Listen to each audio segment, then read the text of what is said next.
Waalaikumsalam warahmatullahi wabarakatuh.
Mangga, mangga Ibu.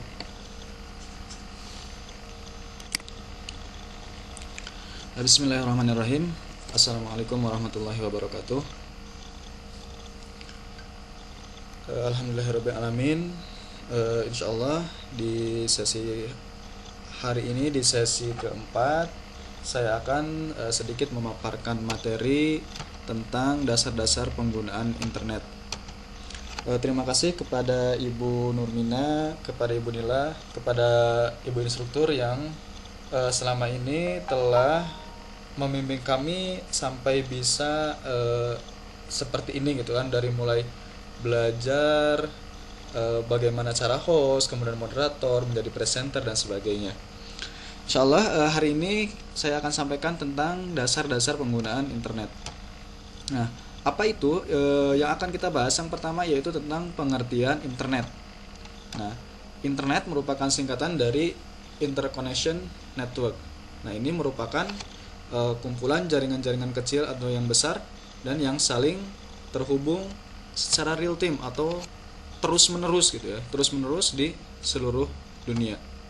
Yang merupakan adanya internet adalah sebuah jaringan privat atau private network yang menggunakan protokol internet, atau bisa juga untuk membagi informasi internal yang terdiri dari beberapa atau banyak komputer dalam cakupan tertentu, seperti dalam sebuah organisasi atau perusahaan.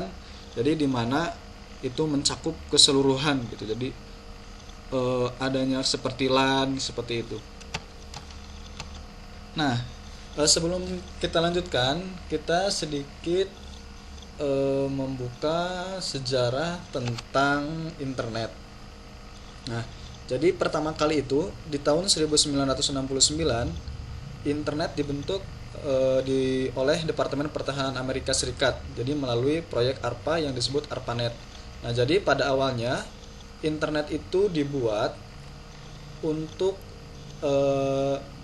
menunjang pertahanan militer Amerika sebetulnya. Cuman lambat laun kemudian berkembang lagi menjadi di-share gitu ya, di-share ke banyak dunia, tidak hanya melalui Departemen Pertahanan tapi diberikan kepada, dihubungkan dengan universitas-universitas untuk menunjang dunia pendidikan di 4 universitas di Amerika. Ada Stanford Research Institute, kemudian University of California, kemudian ada Santa Barbara di University of Utah. Nah, ini jaringan ARPANET seperti ini tadinya, dari ada yang user, kemudian sisi email, kemudian NOAA, SAT, dan lain sebagainya.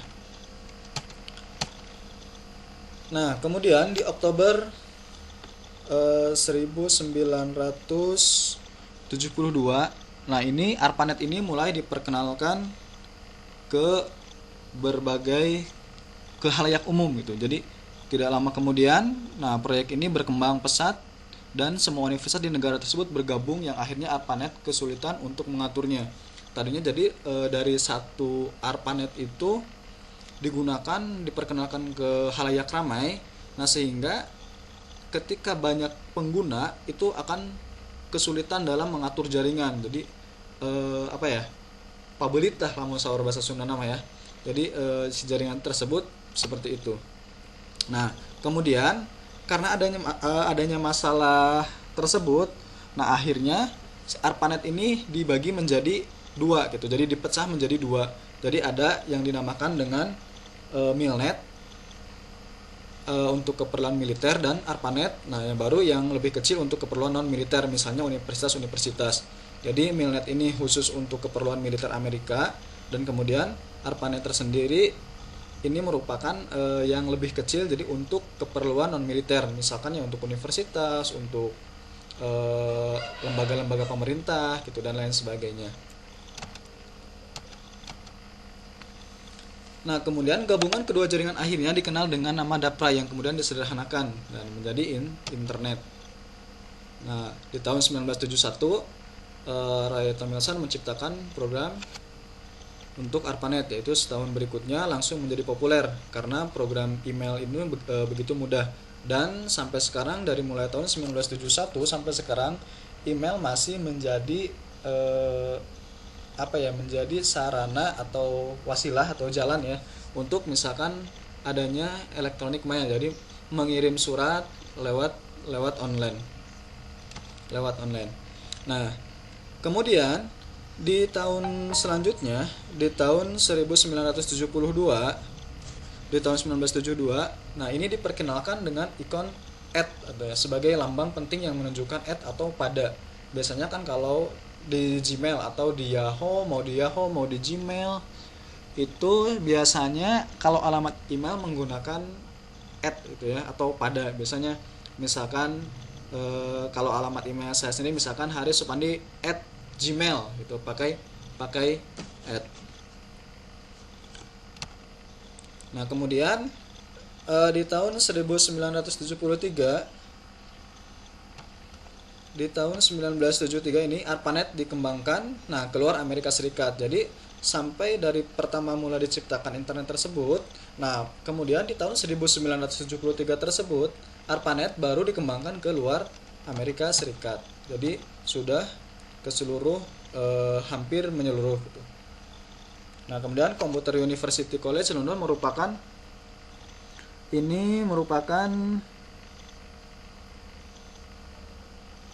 komputer pertama yang ada di luar Amerika gitu ya. Jadi dan menjadi anggota ARPANET. Ini adalah University College di London, Inggris.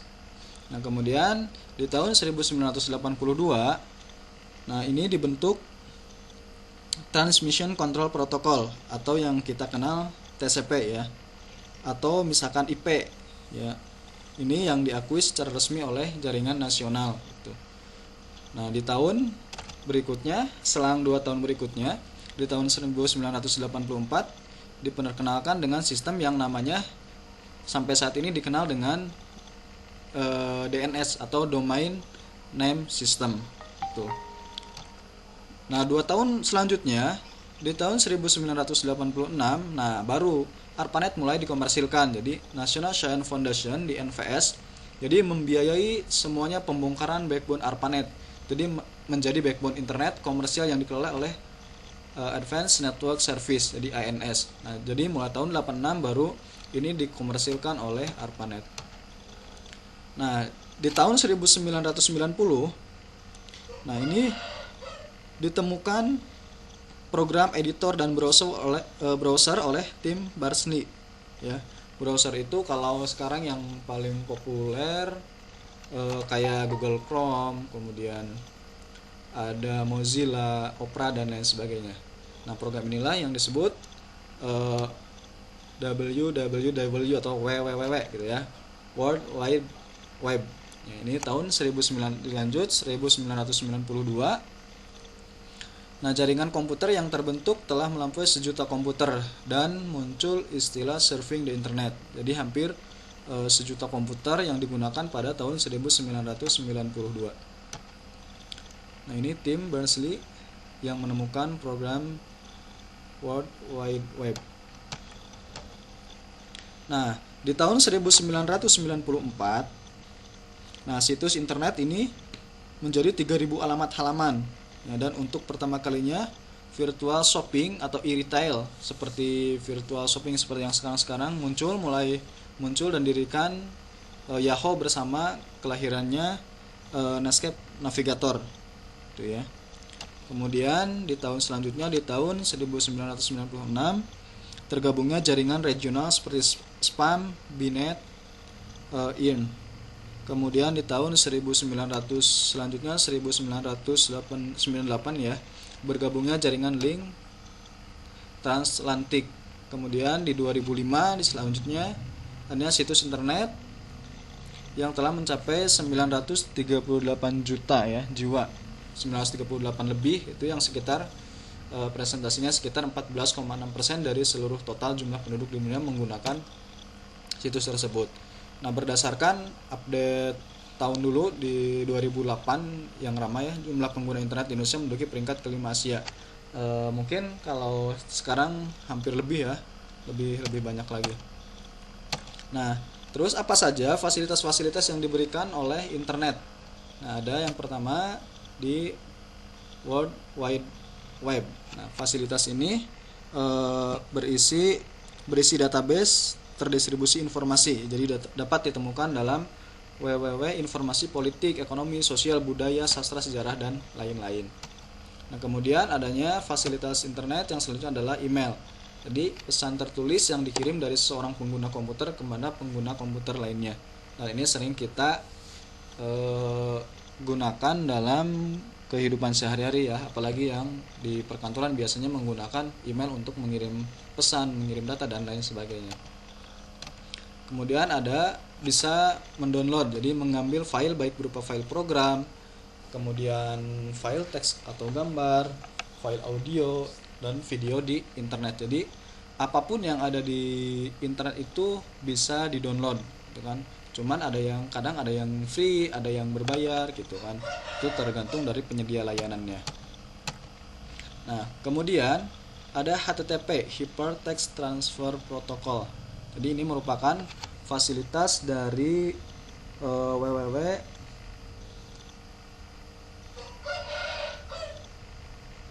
fasilitas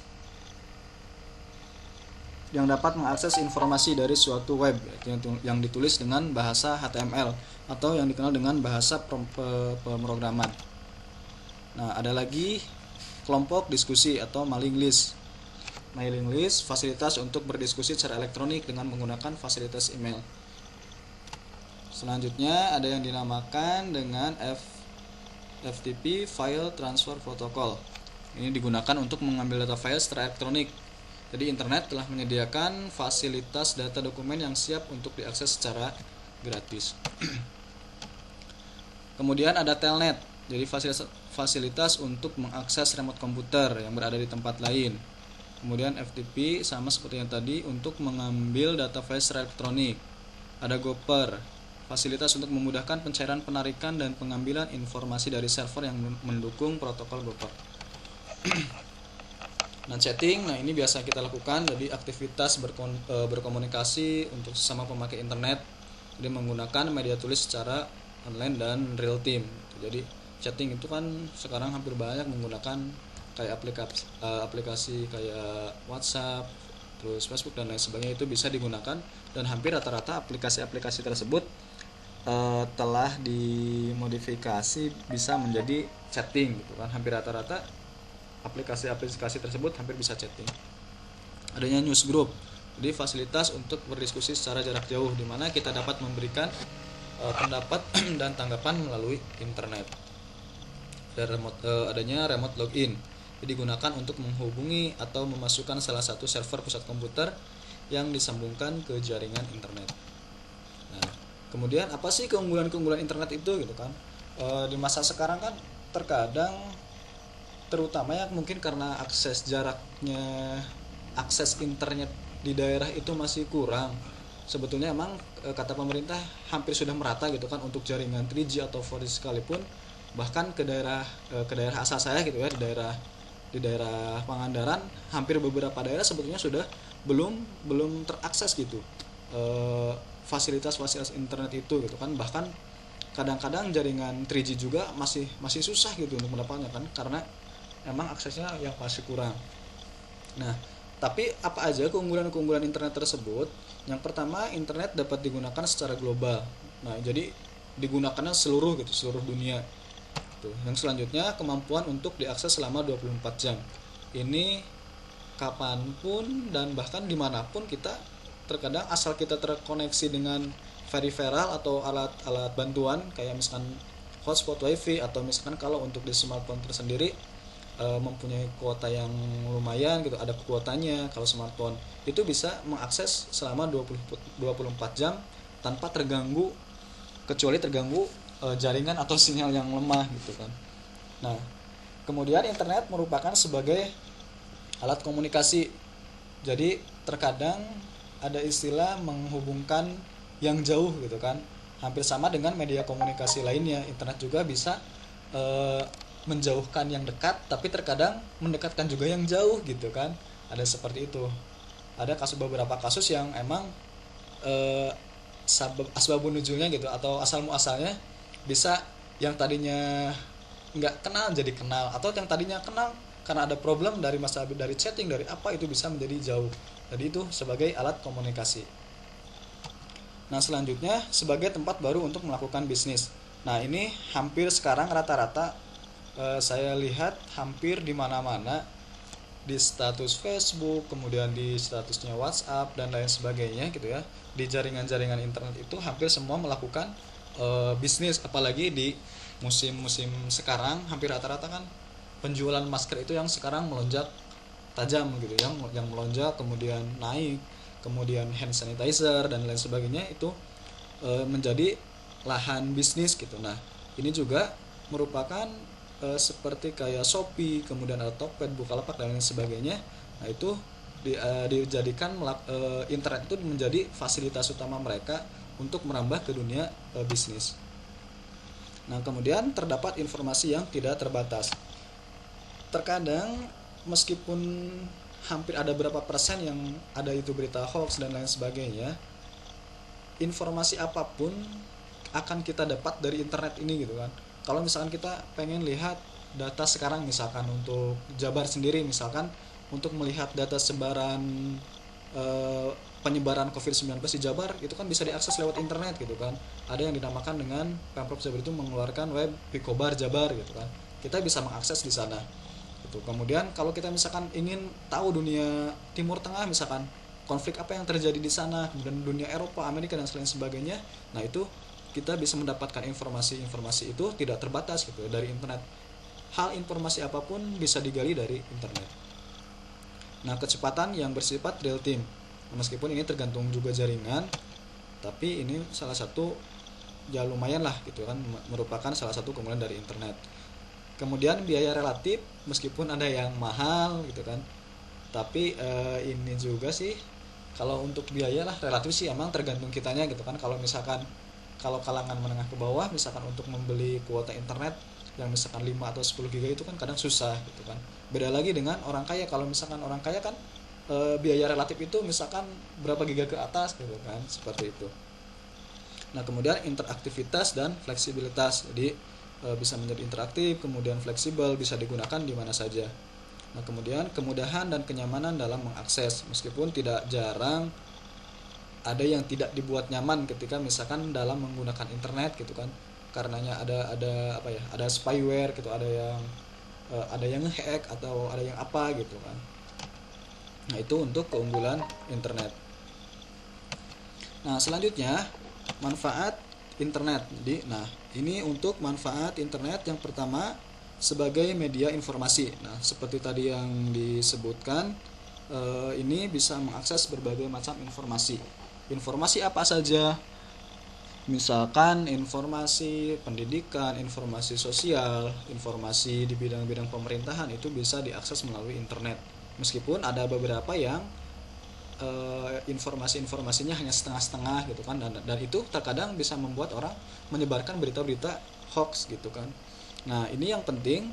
Yang kedua yaitu merupakan sebagai media dakwah. Nah, jadi di era seperti ini, di era abad 21 ini, apalagi sekarang adanya tentang pembelajaran STEM ya. Jadi adanya implementasi dari kurikulum 2013 terhadap STEM ini, science, kemudian ada teknologi, kemudian ada engineering, ada matematika. Nah, untuk media dakwah pun internet ini sangat sangat bermanfaat gitu kan. Banyak ulama-ulama kita ya, ulama-ulama kita di Indonesia yang sudah menggunakan media-media dakwah. Jadi untuk apa ya? Untuk menyentuh kaum milenial lah bahasa itunya. Kaum milenial itu dengan media-media dakwah seperti itu kan. Banyak sekarang yang upload video di YouTube gitu kan. Kemudian bahkan dakwah digital kayak misalkan Agim, kemudian UAS gitu kan, itu menggunakan media untuk internet itu dijadikan sebagai media dakwah gitu kan. Nah, kemudian internet sebagai media pendidikan, dan yang ini sekarang kita lakukan gitu kan sebagai media pendidikan. Salah satunya yaitu salah satunya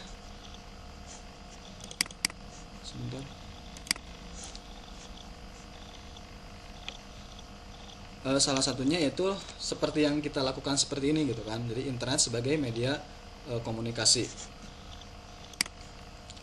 Nah, kemudian selanjutnya internet sebagai media hiburan. Nah, ini kan untuk yang media hiburannya ini kan kayak apa ya? Kalau lagi tren sekarang itu kan kayak TikTok dan lain sebagainya gitu kan. Sebetulnya ada untuk hiburannya gitu kan.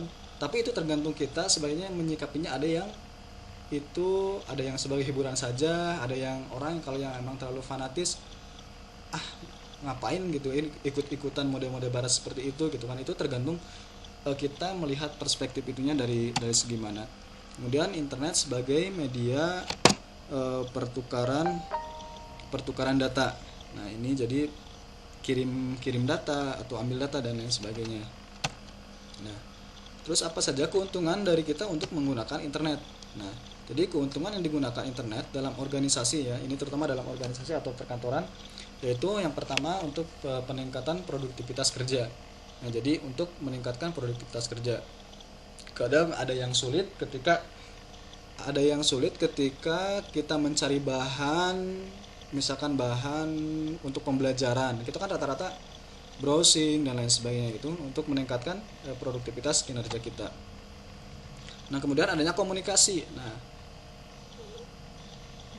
keuntungan digunakan internet ini sebagai alat komunikasi ya, seperti tadi menjauhkan yang dekat, mendekatkan yang jauh gitu. Tapi emang mudah-mudahan gitu ya, itu bisa menjauhkan yang dekat gitu kan dengan adanya komunikasi, bisa dengan video call atau melalui webcam, atau misalkan sekarang dengan media kita seperti Webex, Zoom dan lain sebagainya. Itu bisa menjalankan komunikasi dua arah. Bahkan sekarang tidak hanya kalau untuk video call itu maksimal 2-4 orang, bahkan untuk media-media kayak Webex ini kan bisa menampung hampir beberapa ratus atau ribu orang gitu ya untuk melakukan komunikasi untuk organisasi dan perkantoran. Nah, kemudian efisiensi terhadap biaya.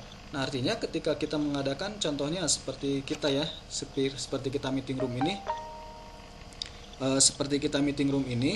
jadi kita tidak perlu mengeluarkan biaya ongkos. Kalau misalkan kalau di Balai Diklat misalkan kita ke sana ongkosnya berapa, belum makannya, belum misalkan ban bocor atau apa misalkan ya untuk transportasi. Nah, itu bisa diefisienkan dengan penggunaan internet seperti ini gitu kan. Jadi ketika minimal cuman paling kita ngeluarin kuota sama makanan cemilan gitu kan untuk melakukan hal-hal diskusi atau misalkan memakai materi-materi seperti ini. Terus terhadap waktu juga bisa mengefisienkan waktu. Kalau di sini kalau misalkan bisa standby, misalkan kita mulai jam 11, kita bisa standby jam 12 atau misalkan jam 1 kita bisa standby jam segitu gitu kan, rumah udah dibuka. Kemudian paling telat, paling kalau misalkan telat juga 5 atau 10 menit. Nah beda lagi kalau misalkan kita ada rapat, kemudian ya ada rapat, kemudian kita harus ke sekolah, misalkan harus masuk jam 7, kita dari rumah itu kalau yang jauh kan bisa dari jam 6, dari setengah 7 gitu kan, waktunya hampir habis di jalan gitu kan, itu untuk mengefisienkan waktu. Nah kemudian untuk keseragaman informasi, nah keseragaman informasi, nah itu, nah kemudian ada juga ruginya sih sebetulnya kalau untuk penggunaan internet. Tidak hanya hal apapun sebenarnya ada untung ruginya, apalagi kalau dalam misalkan penjualan gitu ya, ada untung ya biasanya ya pasti ada rugi juga gitu kan. Nah kerugiannya yang pertama adanya pencurian informasi pribadi. Nah ini yang banyak sekali kita rasakan. Alhamdulillah sih sampai saat ini kalau saya gitu ya belum pernah mengalami, karena emang harus ketika kita mempunyai data-data di internet itu, baik mau Gmail atau akun-akun media sosial kayak Facebook, Instagram, ada Twitter, apalagi akun YouTube gitu kan, itu sering banyak terjadi pencurian informasi pribadi gitu kan. Kalau misalkan orang yang apa ya, orang yang teledor gitu kan, kayak misalkan akun di Instagram itu kan ada yang diblok, ada yang pakai password, ada yang enggak gitu kan, itu sering terjadi pencurian informasi pribadi gitu. Sehingga kita nggak kenal pun, misalkan tadinya kita kenal karena kita tahu dari medsosnya, oh si ini teh gini gini gini, jadi tahu kepribadian seseorang itu bisa mencuri informasi-informasi pribadi dari media-media tersebut gitu ya.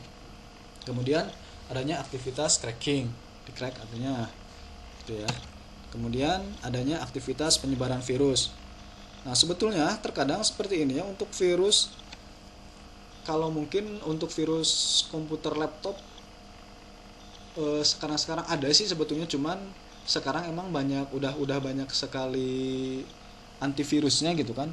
Padahal kadang seperti ini, yang menciptakan virus itu orang yang nantinya membuat antivirusnya juga gitu kan. Misalkan dulu yang pernah saya alami kayak Trojan virus gitu kan, itu susah, kalau di delete itu susah kan, ketika misalkan klik justru malah menyebar gitu kan.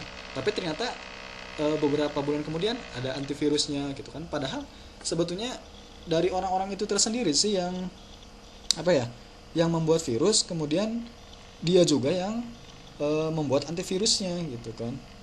Nah seperti itu. Nah kemudian adanya aktivitas pembajakan data ya, spyware, mata-mata. Nah yang dikhawatirkan yang ini banyaknya situs-situs porno di Indonesia sendiri. Ketika zaman siapa ya, Menkominfo, Pak Tifatul Sembiring kayaknya dulu, iya Pak Tifatul Sembiring gitu kan, gencar-gencarnya melakukan pemblokiran situs-situs porno, dan itu hampir sudah hilang. Tapi karena yang memproduksinya itu emang orang-orang, bukan orang-orang kita gitu kan, orang-orang luar gitu kan. Kalau internet kan global, menyeluruh gitu, sehingga orang-orang luar itu hampir satu hari itu mampu memproduksi 50 atau sampai 100 situs-situs porno gitu kan. Meskipun sama pemerintah kita gitu kan pada saat itu diblokir situs porno, tapi tetap karena beliau orang-orang yang itu memproduksi terus, jadi seperti itu.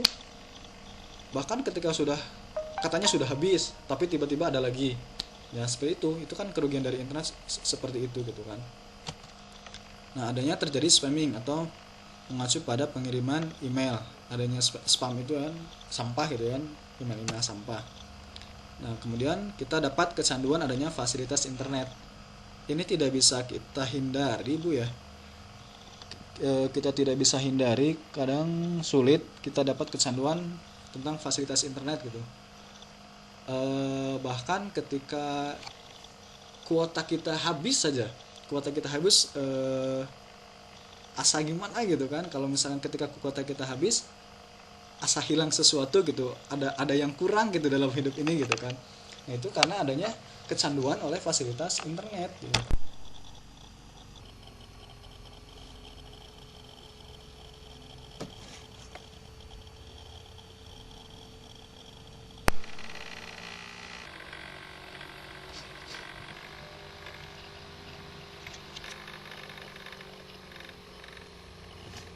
Oh iya, masuk masuk masuk masuk Bu. Masuk kedengaran ya? Oh iya iya. Mohon maaf barusan ininya hang. Nah ini tadi untuk kerugian internet ya. Jadi kita kecanduan. Nah untuk yang selanjutnya yaitu tentang kelemahan internet.